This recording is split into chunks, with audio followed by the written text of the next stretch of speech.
হাইকমান্ডের উল্টো এবার অধীর চৌধুরীর উবাচ এবং সামনেই লোকসভা নির্বাচন। সেই নির্বাচনের আগেই ইন্ডিয়া জোট, যা নিয়ে আসন রফা এখনো পর্যন্ত হয়নি। সেই ক্ষেত্রেই এই বঙ্গে আসন রফা হবে, সেই নিয়েই কিন্তু যা সিদ্ধান্ত তা নেবে কংগ্রেস হাইকমান্ড। সেই ক্ষেত্রেই হাইকমান্ডের উল্টো উবাচ এবার অধীর চৌধুরীর গলায়। রাজ্যে এই জট কাটাতে উদ্যোগী হাইকমান্ড।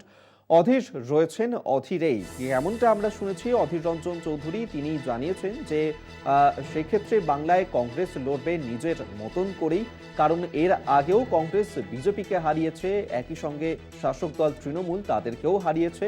এবং সেক্ষেত্রে যেমনটা এর আগেও জানা যাচ্ছিল যে এই যে আসন রফা, সেই সংক্রান্ত বিষয়ে যা সিদ্ধান্ত নেয়ার হাইকমান্ড নেবে, কিন্তু এবার উল্টো উবাচ শোনা গেল অধীর চৌধুরীর গলায়। বিস্তারিত জানবো কল্যাণ চন্দ্র আমাদের সঙ্গে এই মুহূর্তে টেলিফোনে রয়েছেন প্রতিনিধি। কল্যাণ, ঠিক কি বলেছেন অধীর চৌধুরী? দেখো অভিক, ইন্ডিয়া জোট নিয়ে যখন বিভিন্ন দল জোট বাঁধছে, সেই সময় অধীর চৌধুরীর আজকের বক্তব্য খুব প্রাসঙ্গিক। এবং অধীর চৌধুরী বহরমপুরে যেটা সংবাদ মাধ্যমের সামনে জানিয়েছেন, সেটা হচ্ছে যে বাংলায় কংগ্রেস লড়বে নিজের মতো করে। কে গেল আর কে এলো তাতে কিছু যায় আসে না। অধীর চৌধুরীর বক্তব্য যে এর আগেও তৃণমূল এবং বিজেপিকে হারিয়েছেন তিনি, বিশেষ করে বহরমপুর লোকসভায়। অর্থাৎ রাজ্যে যেখানে যেখানে কংগ্রেসের শক্তি রয়েছে সেখানে লড়বে কংগ্রেস। এবং এই অধীর চৌধুরীর বক্তব্য আরো স্পষ্ট যে কংগ্রেস বহরমপুরে লড়ছে, পাশাপাশি মালদায় এবং অন্যান্য রাজ্যে যে সমস্ত এলাকায় কংগ্রেসের শক্তি আছে। এখন প্রশ্ন তুলেছে বিরোধীরা যে অধীর বাবুর শক্তি বলতে বহরমপুর আর মালদহ, রাজ্যে তো অন্য কোথাও শক্তি নেই। অথচ মুখ্যমন্ত্রী মমতা বন্দ্যোপাধ্যায় দিল্লিতে পরিষ্কারভাবেই জানিয়েছেন যে রাজ্যের দুটি আসনকে ছেড়ে দেওয়া হবে কংগ্রেসকে। তবু অধীর চৌধুরী ধরনের বক্তব্য কেন দিচ্ছেন?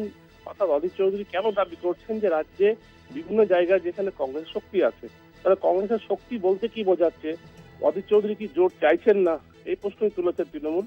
এবং তৃণমূলের স্পষ্ট বক্তব্য, যেখানে মমতা বন্দ্যোপাধ্যায় কংগ্রেসকে রাজ্যে আসন ছাড়তে চাইছে, সেখানে কংগ্রেসের হয়তো আসন বাড়তে পারে বা বাড়ার দাবি করতে পারে, কিন্তু অধীর চৌধুরী একাই লড়বেন এ কথা কেন বলছেন? একেবারেই, এবং তার এই মন্তব্যকে ঘিরেই এই মুহূর্তে রাজনৈতিক তরজা শুরু হয়েছে। আপাতত ধন্যবাদ কল্যাণ তোমায়। কল্যাণ চন্দ্র টেলিফোনে ছিলেন প্রতিনিধি। এই বিষয়ে অধীর চৌধুরী তিনি কি বলেছেন শোনাবো। কতবার করে লড়ছি হয়েছে পরিষ্কার? কতবার করে বলবে? বাংলায় মুর্শিদাবাদে আমরা হারিয়েছি তৃণমূলকে, একবার নয় বারবার। মালদাতে হারিয়েছি একবার নয় বারবার। আমরা বলছি না সারা বাংলা আমরা দখল করে নেব, কিন্তু বাংলায় যেখানে কংগ্রেস আছে সেখানে কংগ্রেস লড়বে, কংগ্রেস জিতবে। আর কত নেবেন এক কথা? এক একবার এক এক টিভিতে এক এক বাতেলা হচ্ছে আপনাদের। কেউ বলছে অধীরের সুর নাকি ঐক্যের পক্ষে চলে গেছে, কেউ বলছে অধীরের সুর বিপক্ষে চলে গেছে। বড় বড় সংবাদ মাধ্যম কোথায় কার কার কথায় চলে জানি না। আমার বাংলায় কংগ্রেস লড়ছে, গত 35 বছর লড়েছি আমরা এখানটায়, দেখেছেন? আমরা গুলি খেয়েছি, খুন হয়েছে, তাতে লড়েছি আমরা। তো বাংলায় লড়ছি আমরা, নতুন কথা বলার কি আছে?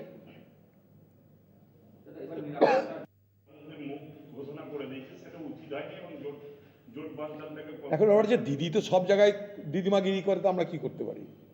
দিদি সব জায়গায় ঠিক করছে মোদির বিরুদ্ধে কে দাঁড়াবে, প্রধানমন্ত্রী কি হবে, সে দিদি সব জায়গায় তার মতো করে বাতালা করে। আমরা কি করার আছে? এই বাতালা দেখতে অভ্যস্ত আমরা, এই নাটক দেখতে অভ্যস্ত আমরা। যার কোনো মাথা নাই মুন্ডু নাই, বলে দিন একটা কথা, কি আছে? খবরের কাগজে নাম তো উঠে গেল, হয়ে গেল, আমাদের কিছু করার নাই। এ বাংলায় কোন আমলে কার আমলে বিজেপির শাখা প্রশাখা শক্তি বৃদ্ধি পেয়েছে এ বাংলার মানুষ সব জানে। কে কার বিরুদ্ধে লড়বে বাংলা মানুষ জানে। এখন বাংলায় লড়াই দিদির সঙ্গে মোদির, কে কার থেকে বড় হিন্দু। ও বলছে রাম মন্দির বানাবো, এ বলছে জগন্নাথ মন্দির বানাবো। এই তো লড়াই বাংলা। কি আছে? মানুষের ভালো মন্দ নিয়ে আলোচনা আছে?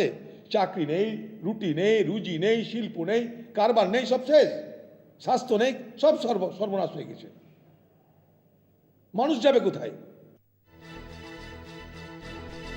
আপনাদেরকে শোনালাম অধীর চৌধুরী তার বক্তব্য। তিনি যেমনটা জানাচ্ছিলেন যে রাজ্যে এর আগেও যে নির্বাচন হয়েছে সেক্ষেত্রে কংগ্রেস তারা একা লড়ে হারিয়েছে তৃণমূলকে এবং বিজেপিকেও, সেক্ষেত্রে তিনি যেমনটা দাবি করছেন যে এই যে লোকসভা নির্বাচন, সেই নির্বাচনে এ বঙ্গে কংগ্রেস একাই লড়ে নিতে পারবে, বাংলায় কংগ্রেস লড়বে নিজের মতন করেই, এমনটাই কিন্তু তিনি বলছেন। এবং এই যে লোকসভা নির্বাচনে ইন্ডিয়া জোট, সেক্ষেত্রে যেমনটা কিন্তু এর আগেও মুখ্যমন্ত্রী মমতা বন্দ্যোপাধ্যায় তার তরফ থেকে জানানো হয়েছিল যে এই রাজ্যে কংগ্রেসের জন্য 2টি আসন ছেড়ে দেওয়া হতে পারে। সেক্ষেত্রে কংগ্রেস কতটা রাজি হবে এই আসন সমঝোতা নিয়ে, সেটাই যদিও দেখার।